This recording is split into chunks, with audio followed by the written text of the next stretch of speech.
Iconic photos. You know what I'm talking about. Those images that stick in your head and that you think of when you hear the word iconic. I watched this documentary on an old school celebrity photographer the other day, Ron Galella. It was called Smash His Camera. Mr. Galella was one of the first and one of the most prolific celebrity photographers. He was committed to getting the shots that he wanted and was shameless in how he went about doing it. The man is a legend. Anyway, it struck me that a lot of his images are timeless. They're impeccable. And many are black and white. There isn't a lot of post-processing done, if any. And he took these photos quickly, in a moment, oftentimes with just an on-camera flash or available light. The photos aren't posed. In fact, a lot of the times, the subject didn't even know their photo was being taken. Nonetheless, the images are iconic. And that got me to thinking, when I think of the great beauties of the past 50 years, let's say, I think of these types of photos, the ones where there isn't a lot going on.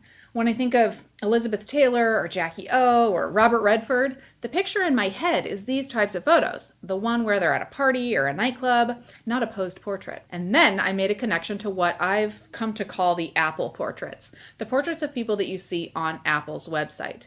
Apple certainly didn't pioneer this look, and you don't see them all that often, but they're black and white, high-key, simple. Certainly just about everyone has seen the photo of Steve Jobs in this style, and most recently there was a similar photo of Nelson Mandela on their site. And okay, now that I've taken you down this path with me, who cares about all of that? Well, I do. I want people to remember my photos. I want people to see my photos, stop, and take notice. I certainly want my photos to stand the test of time. I think we all do, right? But today there is a lot available to us as photographers while we're shooting and in post-processing that I think can get in the way of creating these simple, timeless images. There are all sorts of different types of lighting. There's so many different types of backdrops and floor drops, and you know what else? There's image review. We can see what we captured the moment after we captured it, and then we can adjust our settings, our angle, our subject, and take more photos. A bajillion more photos, in fact. We certainly aren't limited by how many rolls of film we can carry. Memory cards, they're much easier to fit into your pocket. And all of that stuff. It's great.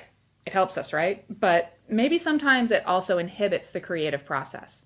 You might be fiddling with your camera settings rather than catching the shot, or while your subject is sitting around getting bored and losing his or her creative energy.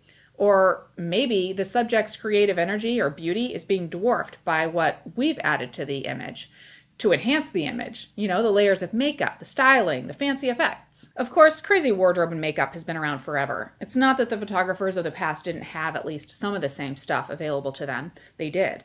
But those photos aren't so timeless, are they? Don't we look back at some of that stuff and kind of cringe?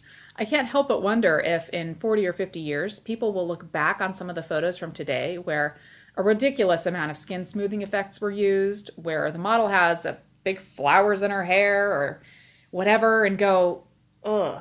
So I went a bit hybrid with my attempt at iconic. I took parts of this idea and applied it to 2 photo shoots. I couldn't exactly take myself off guard with a photo like Mr. Galella did with his subjects. I mean, I set up the shoot after all, but I did go simple and I did go monochrome. In the studio, I went with high-key black and white, similar to that Apple portrait look I was talking about. I varied the look a little bit. I did some with very little shadow, but I also did some shots with more shadow, so there's more dimension. But all of them are simple. Then I took my show on the road and went into the forest. I found a giant log to hang out on. I didn't use any lighting for this, not even a flash. I simply went out into the forest a little after sunrise. Now, I didn't go into any theatrics in the setup of these shoots. Plain high-key white studio look and a fallen log in the forest. But you'll notice that I didn't do anything crazy with wardrobe or makeup in either of these shoots either.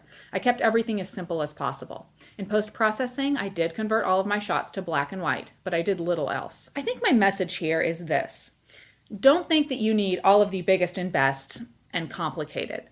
I know that you've heard that from me before. You're probably like, SnapChick, turn the record over already. But consider this. Think about the term iconic image. What do you think of?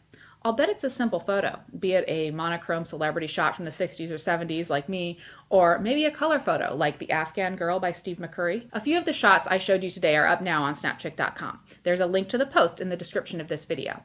And VIPs, log in to see the entire gallery of images and more technical information, plus a behind-the-scenes look at both shoots.